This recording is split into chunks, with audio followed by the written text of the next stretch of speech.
In my Dan Janick Report series tonight, we live in a world where on Facebook or online, everyone's life looks great. But the truth is we're all going through something, some more than others. Janine Passaretti-Molloy knows that well.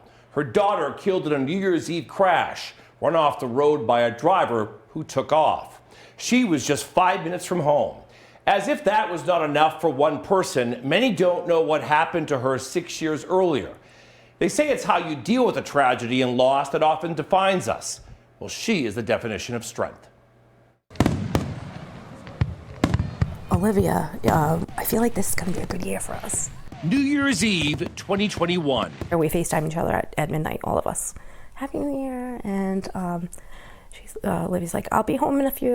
Once the clock struck 2022, Janine Passaretti-Molloy FaceTiming her three daughters, Jackie, Victoria, Olivia. Victoria and Olivia just 5 minutes away at Jackie's house in Warwick. I get woken up that a little while later, Victoria's shaking me. With the unbearable news, Olivia was gone. Oh, what's going on? What's going on? And the worst words that you'll ever hear.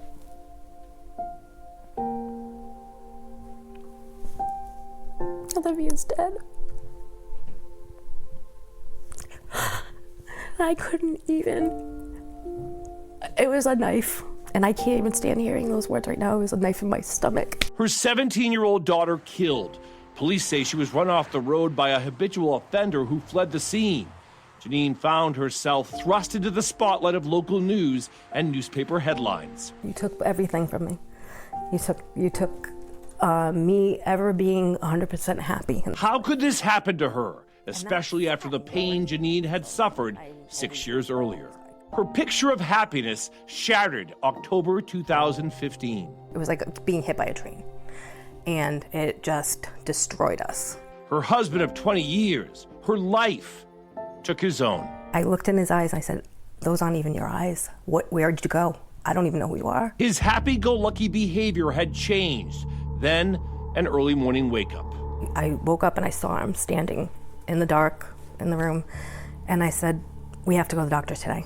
We have to. She closed her eyes, waking again to his car leaving the driveway, his phone and wallet left behind. By the time I got my shoes to run down the stairs, he's gone. And that was the last time I saw him. Her heart sank. I feel like I know where he is. Janine and her dad raced to St. Anne's Cemetery where her husband's family was buried. Before reaching the gravesite, they were called back to the house. She later learned her husband was there. He's in his car, and he had a gun. The gun he owned to protect his family. I saw the drawer open. In the bedroom? In the bedroom. And there was the box with the gun was gone. It was gone. It was open. It was gone. And on top was a note. Police mediation failed. Her husband shot himself, rushed to Rhode Island Hospital. And the doctors come up and they say, I'm so sorry. He didn't make it. And I'm like, what? What do you, like, my whole life just got blown up. Pain, guilt, protecting her kids followed. She found another note explaining his mindset.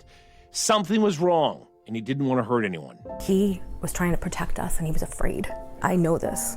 She was devastated. Her kids, 18, 16, 11. It took me years. Years? Because you're still...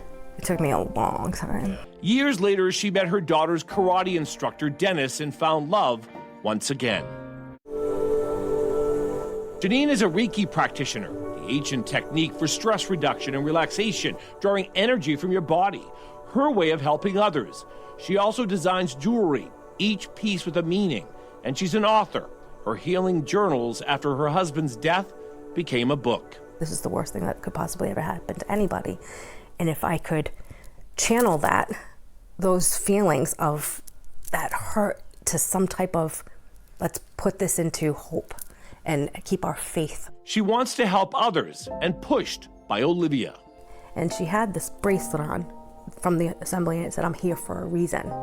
And she passed away and she had that bracelet on. Janine remembers what Olivia told her weeks before her death after a school assembly that moved her. Mom, I feel like you need to tell our story. Janine thought Olivia should tell the story, but Olivia responded, No, Mom, I really feel like it's you. And I'll never forget that as long as I live. Like after she passed, I remembered that. A woman who's lost so much, now helping others heal. I'm here. Why am I still here? Because I'm not done yet. And that's why we're all here.